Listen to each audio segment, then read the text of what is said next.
அனைவருக்கும் வணக்கம். கன்னிராசிக்காரர்களுக்கு இது தெய்வம் எடுத்த முடிவு. 2025 ஜனவரி முதல் டிசம்பர் வரை எதிர்பாராத ஏதோ ஒன்று நடக்க போகிறது. கன்னிராசிக்காரர்களுக்கு 100% இது நடந்தே தீரும் என்று சொல்லக்கூடிய வகையில் எந்தெந்த நிகழ்வுகள் கன்னிராசிக்காரர்களுக்கு அமைந்துள்ளன என்பதை ஆராய்ந்து பார்க்கும் போது கன்னிராசிக்காரர்களை பொறுத்தவரைக்கும் இந்த வேளையில் மிகவும் வலுவாக பல அற்புதமான நல்ல மாற்றங்களை நிறைவாக சந்திக்கக்கூடிய ஒரு ஆண்டாக பார்க்கப்படுகிறது. ஏனென்றால் குரு லாபத்தில் உச்சம் பெற போகிறார். தனி சப்தமத்தில் நுழைந்தாலும் பெரும்பாலும் 6ஆம் இடத்திற்குரிய பலன்களை நிறைவாக அள்ளி கொடுக்க போகிறார். எனவே இது தெய்வம் எடுத்த முடிவு என்று சொல்லக்கூடிய வகையில் பல அதிரடியான நல்ல மாற்றம் நிறைவாக கிடைக்குங்க.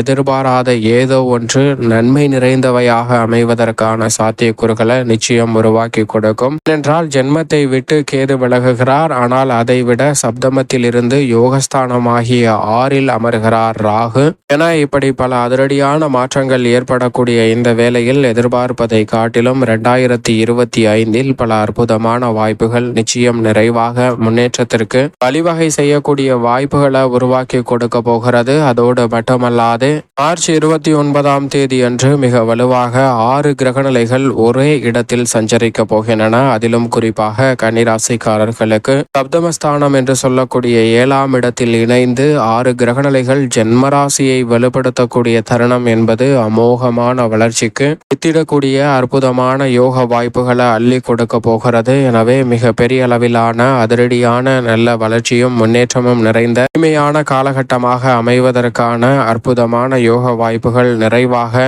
எந்தவிதமான தடையும் தாமதமும் இன்றி உங்களை வந்து சேருவதற்கான முதன்மையான யோகம் நிச்சயமாக கிடைக்கிறது. சரியாக பயன்படுத்திக் கொள்ளுங்கள். அதோடு மட்டுமல்லாது கிரகநிலைகளின் அமைப்பை ஆராய்ந்து பார்க்கும் போது முழு சுபகிரகமான குரு இந்த வருடத்தின் துவக்கத்தில் 9இல் வக்ரம் பெற்றிருக்கிறார். பிப்ரவரி 4ஆம் தேதிக்கு பிறகு வக்ர நிவர்த்தி பெற்று 9இல் பலம் பெறுகிறாருங்க. மே 11ஆம் தேதிக்கு பிறகு கர்மத்தில் நுழைகிறார். அக்டோபர் 8ஆம் தேதிக்கு பிறகு மிக வலுவாக லாபஸ்தானத்தில் உச்சம் பெற்று சஞ்சரிக்க போகிறாருங்க. நவம்பர் 18இல் வக்ரம் பெறக்கூடிய குரு வக்ரகதியில் டிசம்பர் 20இல் மீண்டும் கர்மஸ்தானத்தில் நுழைகிறார். இப்படி குருவினுடைய பெயர்ச்சியில் அதிரடியான பல மாற்றங்கள் நிறைவாக சந்திக்க போகக்கூடிய ஒரு ஆண்டாக பார்க்கப்படுகிறது. அந்த மாற்றங்கள் அனைத்தும் முன்னேற்றத்திற்கு வழிவகை செய்வதற்கான முதன்மையான அதிர்ஷ்ட யோக வாய்ப்பை கன்னிராசிக்காரர்களுக்கு உருவாக்கி கொடுப்பதுதான் மிக அற்புதமான நல்ல பலன்களை சந்திப்பதற்கான முதன்மையான வாய்ப்பை உருவாக்கி கொடுக்கிறது என்பதில் சந்தேகமே இல்லை.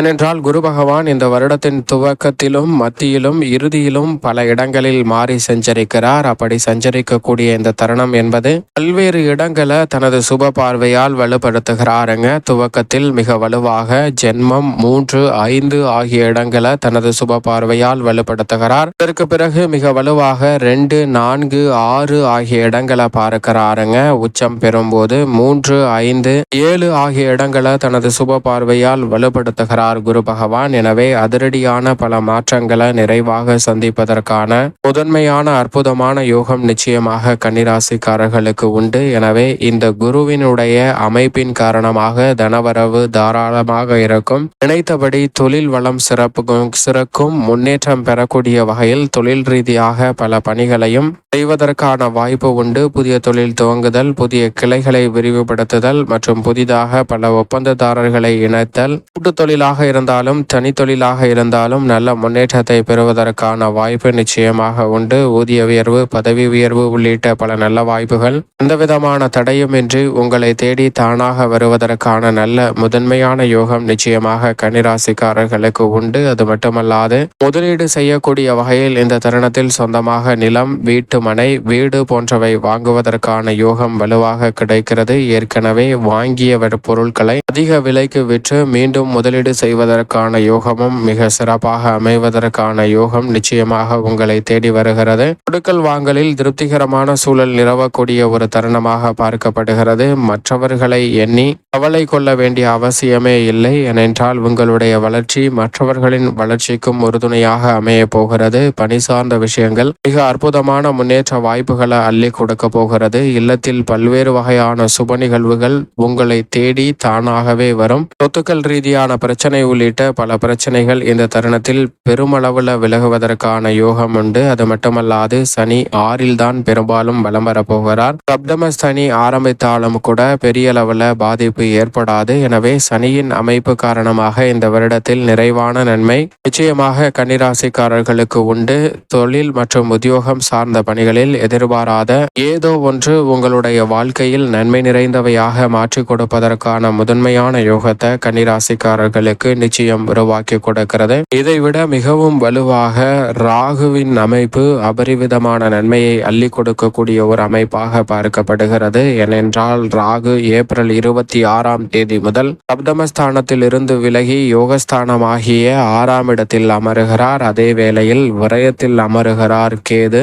ஜன்மத்தை விட்டு விலகுவதால் எதிர்பாராத அற்புதமான வாய்ப்புகள் நிச்சயமாக ராகு மற்றும் கேதுவின் பெயர்ச்சி காரணமாக பரிவிதமாக மற்ற ராசிக்காரர்களை காட்டிலும் சற்று கூடுதலான நன்மை நிச்சயமாக கன்னிராசிக்காரர்களுக்கு உண்டு. எனவே பெயர் புகழ் அதிகரிக்கக்கூடிய வகையில் பல்வேறு வகையான பணிகளில் வெற்றி மீது வெற்றி வருவதற்கான யோகம் நிறைவாக கிடைக்கிறது. நீங்கள் எடுக்கக்கூடிய முயற்சி எந்த துறை எந்த பணியாக இருந்தாலும் அவற்றில் நல்ல முன்னேற்றமும் திருப்திகரமான சூழலும் நிச்சயமாக இந்த வருடத்தில் ஏப்ரல் மாதத்திற்கு பிறகு மிகவும் சிறப்பாக கன்னிராசிக்காரர்களுக்கு அமோகமான வளர்ச்சியை அள்ளித்தருவதற்கான வாய்ப்பை நிச்சயமாக உருவாக்கி கொடுக்கிறது என்பதில் சந்தேகமே இல்லை. இதோடு மட்டுமல்லாது இந்த வேளையில் மங்களகாரகன் பூமிக்காரகன் என்று சொல்லக்கூடிய செவ்வாய் லாபத்தில் வக்ரமும் உச்சமும் பெற்று வருடத்தின் துவக்கத்தில் சஞ்சரிக்கிறார். அதற்கு பிறகு வக்ர நிவர்த்தியும் நீச்ச நிவர்த்தியும் பெற்று சஞ்சரிக்க போகிறார். செவ்வாயின் அமைப்பு பெரும்பாலும் இந்த 2025 ஆளுமையை அதிகமாக வெளிப்படுத்துவதற்கான யோகத்தை உருவாக்கி கொடுப்பதால் பல்வேறு வகையான தடைகளை விலக்கி புதிய நிலம் அசையும் அசையா சொத்துக்கள் வாங்கக்கூடிய முயற்சி போன்றவற்றில் காரிய வெற்றியை திருப்திகரமாக அள்ளி கொடுக்க போகிறாருங்க. மற்ற கிரகங்களாக இருக்கக்கூடிய சூரியன், சுக்கிரன், சந்திரன் மற்றும் ராசியின் அதிபதியாகவும் ராஜ யோகாதிபதியாகவும் இருக்கக்கூடிய புதன் ஆகிய 4 கிரகநிலைகளும் 12 இடங்களிலும் மாறி மாறி வலம் வரப்போகின்றன. உச்சமும் ஆட்சி பலமும் பெறும்போது அபரிவிதமான நன்மை கிடைக்கும். ஆனால் அதே வேளையில் அஷ்டமத்திலும் ஜென்மத்திலும் அமரும் போது எதிர்பாராத சில காரிய தடைகளை அதிகமாக சந்திப்பதற்கான சூழல் உருவாகலாம். எனவே அஷ்டமஸ்தானத்திலும் ஜென்மத்திலும் அமரும் போது மட்டும் அதிக கவனத்துடன் இருங்க. மற்ற தருணங்களை திட்டமிட்டு பயன்படுத்தி கொண்டால் நல்ல நன்மைகள் நிறைவாக உண்டு. ஆனால் பொதுவாகவே இந்த 4 கிரகநிலைகளின் அமைப்பை பொறுத்தவரைக்கும் நன்மை தீமை கலந்த ஒரு அமைப்பாக தான் இந்த 2025 அமைய போகிறது என்பதை கிரகநிலைகள் திட்டவட்டமாக உறுதிப்படுத்துகின்றன. இந்த தருணத்தில் நன்மைகள் அதிகரித்து தீமைகளை குறைக்க வேண்டும் என்றால் நிச்சயமாக கன்னிராசிக்காரர்கள் இந்த வருடத்தில் ஏப்ரல் மாதத்தில் ஒருமுறை திருநள்ளாறு சென்று சனீஸ்வர பகவானை தரிசித்து வாருங்கள். தங்களுடைய வாழ்வில் ஏற்படக்கூடிய தடை தாமதங்கள் அனைத்தும் முற்றிலுமாக விலகி எதிர்பாராத ஏதோ ஒன்று நன்மை நிறைந்தவையாக அமைவதோடு மட்டுமல்லாது 2025 மகிழ்ச்சியை கொடுக்கக்கூடிய ஒரு சிறந்த ஆண்டாக அமைவதற்கான நல்ல வாய்ப்பையும் சந்தர்ப்பத்தையும் நிச்சயமாக அள்ளி கொடுக்கும் என்பதில் சந்தேகமே இல்லை. கன்னிராசிக்காரர்களுக்கு